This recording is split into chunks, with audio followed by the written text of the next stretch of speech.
My topic is Elie Wiesel's life during, after, and before the Holocaust by Carter Spies, narrated by Will. I'll never forget that night, the first night in camp, which has turned my life into one long night. 7 times cursed and 7 times sealed. Never shall I forget those moments which murdered my God and my soul, and my dreams turned to dust. Elie Wiesel wrote this in his book, Night. The book describes about what it was like in Auschwitz for him and his family members, and how he survived the Holocaust. Elie was 15. Elie was at his house.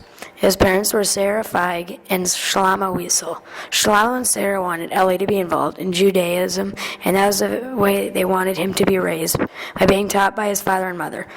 Elie's father taught him the sense of humanism and encouraging Elie to learn Hebrew and also to read literature, whereas his mother encouraged him to study the laws of God, or as they called it, the Torah. Elie and his family grew up in a small house with all of his sisters, mother, and father. Their family was very poor and did not have much to live with.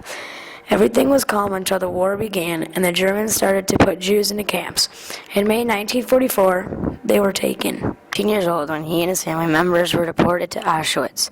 When Elie and his family first got there, everyone was separated into 2 groups, one on the left and one on the right. The people on the left were the old that could not work, and the group on the right were young. They did not know about this when they were separated. The young and the old that could not work would be put into the gas chambers and burned. Elie and the people on the right would be given a number. Elie's number was A7713. He was put on his left arm, and then he was put into the camp. On April 11, 1945, Elie and the other survivors were freed. Elie, the 2 sisters, survived as well after they were freed. Elie was transported with 1,000 child survivors. When Elie was out of the camp, he figured out that his mother, father, and younger sister were dead. Elie was put into a smaller group of boys from a number 90 to 100, from Orthodox homes who wanted kosher facilities and a higher level of religious observance. Elie got interested in literature and started to learn French in 1947 in Paris. When Elie was 19, he started writing newspapers in French in Israel. Elie, for 10 years after the war, he refused to write about or discuss his experiences during the Holocaust. Elie moved to the United States in 1955. That was until his friend Francis Mariach convinced him to begin writing about his harrowing experience in the Holocaust. Elie wrote about his experience in a book that was named La Nuit, but then became translated to English and was called Night. Night was published in 1960, and reviewers were attracted to interest from leading to television interviews with Elie. Elie was accepted as a citizen in 1963. And a few years after that, Elie met Marion Rose. She was from Austria and was also a Holocaust survivor.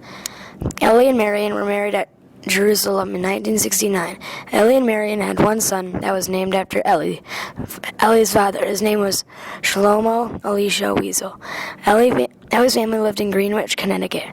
Elie was honored the U.S. Presidential Medal of Freedom and the French Legion of Honor's Grand Croix Award in 1978. Elie won the Nobel Peace Prize in 1986.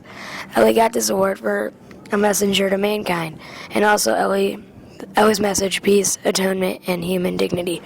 Elie and Marion found the company Elie Wiesel Foundation for Humanity. They combat indifference, intolerance, and injustice throughout the world. In conclusion, Elie Wiesel died on July 2, 2016 at his home in Manhattan. He was 87 years old when he died. Utah Senator had a tribute to Wiesel, and with his passing we have lost a beacon of humanity and hope. We have lost a hero of human rights and a luminary of Holocaust literature.